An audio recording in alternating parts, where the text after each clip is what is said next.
Oh boy, a new game. I sure hope Santa remembered that I wanted the hit crossover platform fighting game that features representation from series like Metal Gear Solid, Tekken, and even Devil May Cry.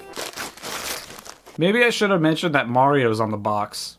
The Super Smash Bros. Series forever changed gaming. It provided a more casual take on the fighting game genre. Attack your opponents, number goes higher, send them flying, win the game. No confusing combos to memorize, just your two big buttons. But the simplicity of the gameplay is really only part of the success. More notable was the crossover aspect the series brought. A variety of Nintendo properties that have never before interacted in a meaningful way, suddenly all in the same game, letting you punch Mario square in the face. The meteoric success of this series didn't go unnoticed by other developers, and it seemed like they were far more willing to develop this genre of game.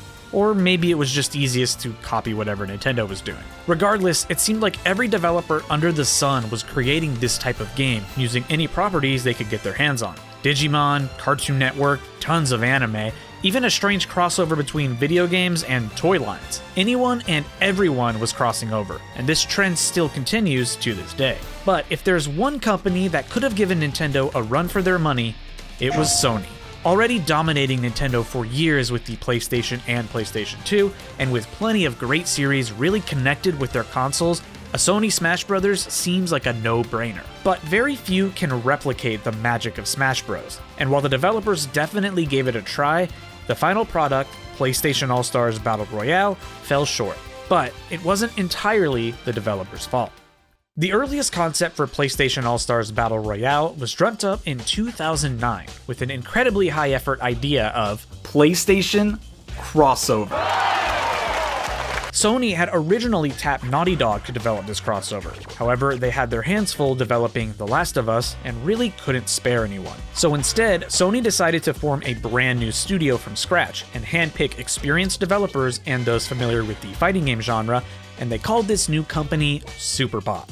At this time, the combat mechanics weren't even the primary focus. They had multiple prototypes for this crossover game, and the final one before the platform fighter was a sort of 4v4 capture the flag game. Each character would have fallen into an archetype, like Speedy, Defender, or Attacker, each playing a different role in this capture the flag game. While the prototype was fun, the game required split screen, and Superbot wanted to pivot so that all players would be looking at the same gameplay at the same time. This reset what the game's primary gameplay would be, and they ultimately landed on a platform brawler game not too dissimilar to Smash Bros. As it does, information about this game trickled out online. Job listings revealed a, quote, combat-heavy game was in production for Sony. Early screenshots and gameplay leaked, domains were registered. All of this peaked in April 2012, when the game was revealed on an episode of Game Trailers TV with Jeff Keighley, because people still watched TV back then, I guess. And the game was revealed as PlayStation All-Stars Battle Royale. And can I just talk about this name for a sec? It's not even a title, it's just an explanation. This title is a chore to say. It's like you start to say it, but then halfway through you just give up because you know deep down, it's not worth it. And even if you try to abbreviate it, you just end up with You really only need two of these phrases. PlayStation All-Stars, PlayStation Battle Royale. Either one of these are fine, but all three are just messy. But I think the salt in the wound is that this game's early working title is leagues better than its final name. When the game's gameplay and screenshots were leaked, it was under the working title of Title Fight, which is just so cool for a crossover game. All of these titles coming together to fight. Even if you want to throw in the PlayStation name just for the sake of branding, PlayStation Title Fight is just so punchy while still summarizing just what the game is. So let's go ahead and take a look at all of these All-Stars. This is the base roster for PlayStation All-Stars, and I can only describe it as awkward. So there's no denying that some of these characters are definitely popular. Kratos, Ratchet and Clank, Jak and Daxter, Sly Cooper, Sackboy, these are some big PlayStation names. And they even got some cool third-party characters like Heihachi from Tekken. And then there's the classic reps, PaRappa the Rappa, Sir Daniel Fortescue from Medieval, Spike from Ape Escape. There's a good fusion of modern and retro characters that you would expect for a PlayStation All-Stars lineup. And I've gotta talk about Toro here for a second, also known as the Sony Cat. This little guy made an appearance in a few games, but had the notable role of being a mascot for Sony in Japan. And he appeared as a playable guest fighter in Street Fighter Cross Tekken. actually references this by giving Toro a stance change mechanic. He has 3 different fighting styles, one based on Street Fighter, one based on Tekken, and one based on Mortal Kombat of all things. It's honestly such a creative moveset. While a bunch of these could be called PlayStation All-Stars, none of them are the PlayStation All-Star.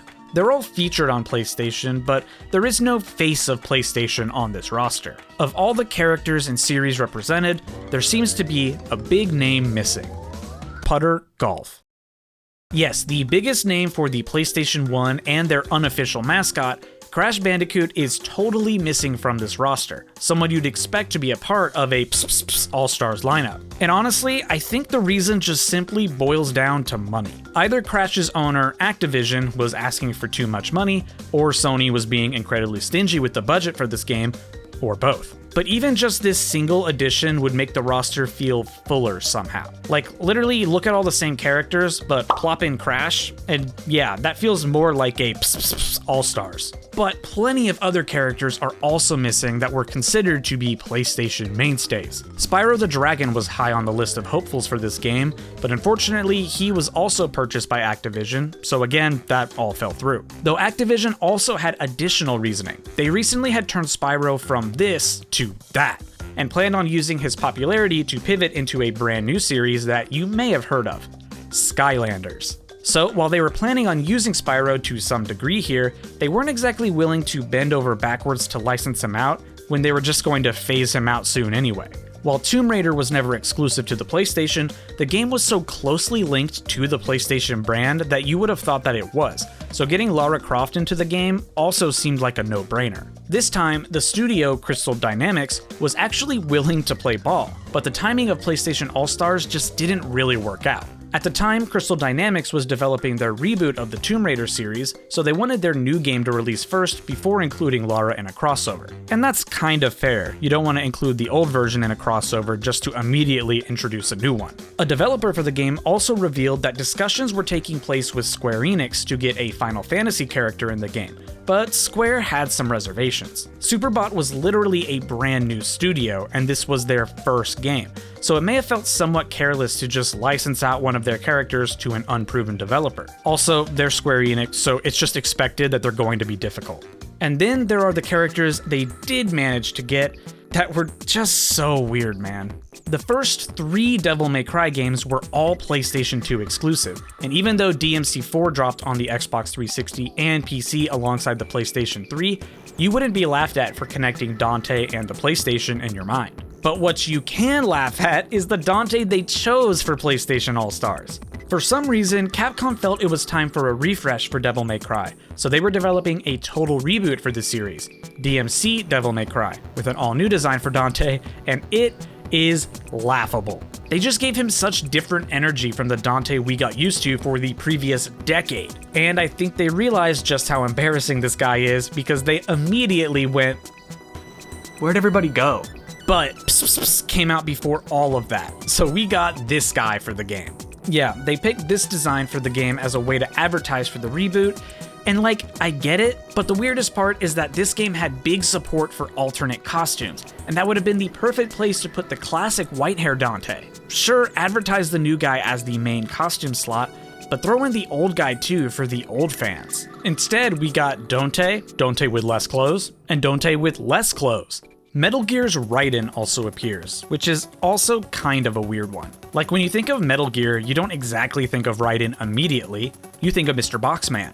Well, the reason for choosing Raiden is twofold. First, Snake appeared in the then most recent Smash game, Super Smash Bros. Brawl, so it's possible there's some kind of clause preventing inclusion in competitors or something like that from Nintendo. But the far more notable point is that Metal Gear Rising: Revengeance was right around the corner, a spin-off that starred Raiden, so this was, again, a perfect promo opportunity. And then there's BioShock's Big Daddy, which is just weird. Like, this certainly wouldn't be considered a PlayStation All-Star. I mean, BioShock was technically an Xbox exclusive for its first year, so if anything, you'd associate it with Xbox. I'm all for out-of-left-field inclusions for these types of games, but when your roster is missing such core characters, it just makes the already weird ones stand out even more. Like, they couldn't get Crash, but they got Big Daddy. But with all of that said, how does the game actually play? These characters could have been horrible choices, but the game could still play really well. In a perfect world. In my opinion, the game is almost really fun. Being one of the earliest prominent Smash Bros. Competitors, I think they felt the pressure of being in the same genre as Smash while trying to be different from Smash. But some things just missed the mark. There's only one speed you can move at. There's no walking and then running, you just sort of half jog exclusively, and you really feel like you've got gum on your shoes the entire time. A platform fighter really needs to feel good when you're just moving around, and this game just doesn't. Instead of having standard and special moves, your moves are spread across the square, triangle, and circle buttons, with different directions changing the move just like in Smash. And that's totally fine, it works well. But the fundamentals of how you actually fight are very different. Rather than having a damage counter that racks up, or a health bar that depletes, just has nothing. No matter what you do, there's no feeling like your moves are doing anything. There's definitely an element of psychology at play with these types of games. When I see my opponent at low health or high percent in other games, I get a dopamine rush because I know they're close to death and it's because of my attacks. In this game, I can hit them with 100 moves in a row and feel absolutely nothing because I don't have any indication that anything is happening to them. And because there is no percent damage or anything like that, you also don't have any knockback scaling. Every move does the same knockback, whether you've hit them with it once or 50 times, they will fly the exact same way. As a result, there are characters that can perform infinites because you will never earn a knockback multiplier to pop you out of the combo, and that is just really lame. So if there's no health mechanic, how do you KO opponents? Well, the bar at the bottom increases by collecting All-Star Power Orbs, or AP Orbs, generally by attacking your opponent. Filling the bar once lets you perform a super move, or you can continue to earn AP up to level 2 for a slightly more powerful super, or level 3 for the most powerful super. Using these super moves is the only way to get kills, and man is it lame. I can kinda see what they were going for, something like super moves in more traditional fighting games or Final Smashes, but those games have your attacks actually matter on top of charging your super. You're doing more than just charging it. In PlayStation All-Stars, I can be killed, respawn, and then immediately die again, and it's not like the other player pulled off an incredible string, they just pressed the R2 button. And there's just no balance with a lot of these. Some have very tiny hitboxes, while others are just insanely huge or full screen wipes. I can appreciate what they were going for, but building the entire KO system simply around earning your supers really just creates boring gameplay. Aside from the combat, one other element suffers from this super focused system: the stages, or rather the philosophy of how these stages are developed. Because supers are the only way you can die, falling off of a stage doesn't result in a death. You'll simply respawn taking an AP penalty and a slight stun. Because of this, most stages aren't built with falling off in mind, and they truly just end up being a sealed up box. They're fighting in there. This might just be my Smash Bros. Brain talking, but it does seem like removing the entire concept of falling off the stage takes away half the point of it being a platform fighter in the first place. These games sort of evolved out of the platformer genre, where falling down a pit was fatal. I don't know if that makes a ton of sense, but this aspect just doesn't really click for me. Despite that, the stages do something incredibly creative that I truly don't think many other crossover games do. They actually cross over. Each stage in the game is a fusion of two different game series. They start out in a base form, then an element from a different game series shows up in one way or another. For example, the Sandover Village is a stage from the Jak and Daxter series. After a while, golf carts, a 19th hole sign, and golfers appear from the Hot Shots Golf series. The golfers hit golf balls onto the main stage, draining AP from anyone hit. The Hades stage, the literal underworld, gets invaded by cute Patapons singing a happy little song. The vibrant Loco Roco stage gets invaded by a Metal Gear launching missiles and attacking. There's even a LittleBigPlanet stage that turns into a game show based off of the game Buzz, asking you a whole bunch of questions about the series represented in the game. Taking two series with totally contradictory art styles and mashing them together is such a fresh idea that really I don't think has been done before or since. Most crossover games, including Smash, only focus the crossover aspect on the character roster, while the stages entirely represent just one series. I guess the closest Smash got is like the stage morph mode, but that's not really the same. Sadly, one of the areas the game really suffers in is just how little there is to do. You can play the single-player arcade mode, local multiplayer, and online multiplayer. So you can play the single-player arcade mode and local multiplayer, which just isn't a ton. However, what I will say about the arcade mode is that they did get creative with it. Each character in this mode has a mini-story that kind of explains why they're fighting all of these other characters. At the end, they have a face-off with a specific rival fighter, and these scenes are pretty cute. Ratchet and Clank and Jak and Daxter square off to see who is the better duo. Spike and PaRappa sort of represent a classic PS1 character fight. Heihachi and Toro fight as a reference to their previous appearance together in Street Fighter X Tekken. Sweet Tooth and Kratos fight over spilled ice cream. Arcade even featured a final boss, Polygon Man, which is a deep Sony cut. Polygon Man was a mascot used to promote the PlayStation for E3 1995. However, the mascot was designed by Sony's American branch, and Sony Japan did not vibe with it at all, so it was quickly axed. Even taking into account that it's clearly meant to just be their master hand, using this little-known, nearly 20-year-old mascot is just so clever. Alongside the PlayStation 3 version of the game, a PlayStation Vita version was released on the exact same day. This was actually one of the earliest in Sony's cross-buy program, where you could receive a free download for the Vita port of a game if you purchased the console version. Amazingly, this version of the game is pretty much a one-to-one port of the console version. Naturally, there are some adjustments needed to accommodate for screen size or less powerful hardware, but other than that, you are playing the exact same game. So much so that prior to the shutdown of the servers, the online multiplayer was fully cross-platform, meaning you could play PS3 and Vita in the same lobby.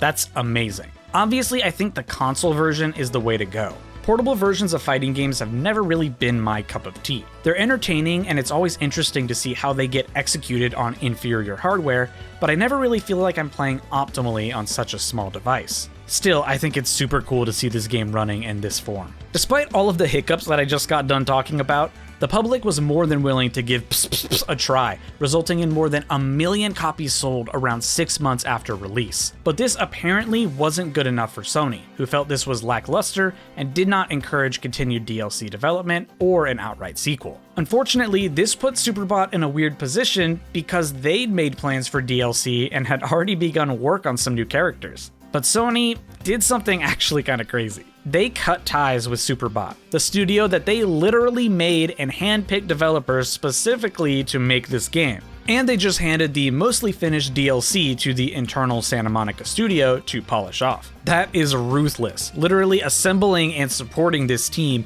and then just abandoning them because it didn't pan out how you'd hoped. Oh, and they did all this just 2 months after the game came out. Like, they really just said, peace.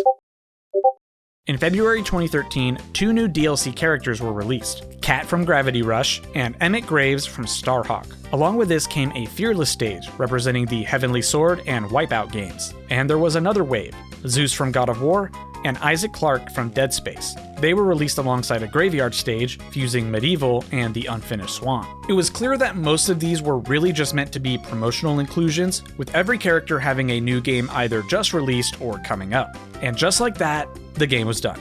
No more DLC characters, stages, nothing. And that is such a shame, because it seemed like the team at Superbot had some really cool ideas. In the 10 years since the game was released, former developers have given us glimmers into their plans. Abe from the Oddworld series and Dart from The Legend of Dragoon were both planned to be DLC. Dart even had a model done before work was terminated, indicating that they were a decent way into his development. Further down the line, Tomba from the PlayStation Classic Tomba series, or Tombi if you're European, and even Ryu Hayabusa from Ninja Gaiden were both planned as characters. A DLC stage was also cut, which would have combined Gravity Rush with the indie PlayStation Network game Journey. And who knows what more could have come. Like Lara Croft could have actually been DLC since the reboot was released only 4 months after All-Stars. But unfortunately, none of this would ever see the light of day. And with that final nail in the coffin, the great Super Sony Brothers experiment was finished. I really can't decide what this game's ultimate downfall was. It isn't exactly one huge thing. It feels like a bunch of tiny things that didn't work out and just threw everything off. The biggest struggle is, I think, the gameplay. In an effort to differentiate itself from Smash, it made the gameplay into something that, while fun for a short time, doesn't really grip you in a way that keeps you coming back. The ironic part is that making these changes didn't even stop the Smash comparisons, so they could have just fully used Smash's model, kept their super moves and their crossover stages, and it probably would have done a lot better. But honestly, I don't blame the development team at all. It seems like everyone in the core team really wanted to make the game that the fans also wanted. They wanted the iconic characters, more content, years of DLC. Negotiations were held with the companies that owned the iconic characters, but it really just seemed like Sony did not care whether or not they were added. What they saw this game as was a simple vehicle to promote PlayStation games. A majority of the additions were purely seen as a way to potentially move copies of other games or even consoles, and nothing more. But even butting heads with the higher-ups, you can tell the development team really had passion for this project. The movesets for all these characters just overflow with faithfulness to each franchise, like they really wanted to give it their best. Dante has the ability to cancel his moves into other moves. Sly Cooper doesn't block any attacks, but instead uses shadow power to turn invisible. With the exception of being a bit more acrobatic, Heihachi feels like he's yanked right out of Tekken, even having certain button combos execute moves differently. Nathan Drake can literally spawn a concrete barrier to take cover behind. They weren't half-assing it. These developers were really giving it their all with the cards that they were dealt. And that's why I truly think that this is a game that should be given a second chance. Nowadays, there are plenty of really good platform fighters that all use the foundation Smash helped popularize, but then they deviate in really cool ways that make them stand out as their own game. Sony could easily go for a second attempt with this game if they just work out the kinks from the original. Even the president of Sony's video game branch stated in an interview that he liked the concept of PlayStation All-Stars and that he'd like to see them revisit the idea, but not with the same mechanics. And with the hindsight of 10 years of platform fighters and 10 years of new game development, the roster could have a ton of new faces. Sony has made some huge games in the last decade. The Last of Us, the Horizon series, Nioh, Ghost of Tsushima, their new cute mascot Astro. Dude, they could add Spider-Man and Wolverine to this game. It would also be a great opportunity to rework some of the characters from the first game. God of War was given a total refresh with different combat and an older Kratos. Ratchet and Clank have like 3 or 4 new games, including a reimagining of their first game to pull inspiration from. Capcom even abandoned the edgy Dante so proper Dante could join. But again, a huge element of a potential sequel would be securing the classic characters that the first one missed. In the case of Crash and Spyro especially, they both had beautiful HD remakes that were unbelievably successful, with Crash even receiving a back-to-basics sequel later on. Imagine this was the roster you could pull off. If the gameplay didn't blow chunks, this could be such a successful game.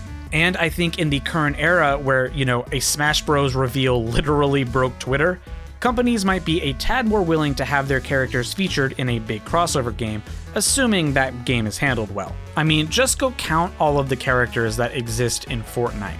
Do I really need to say more?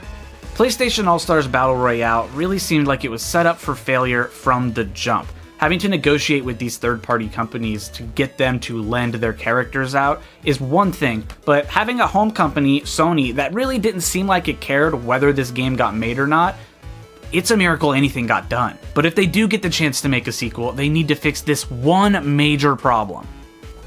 Put in putter golf.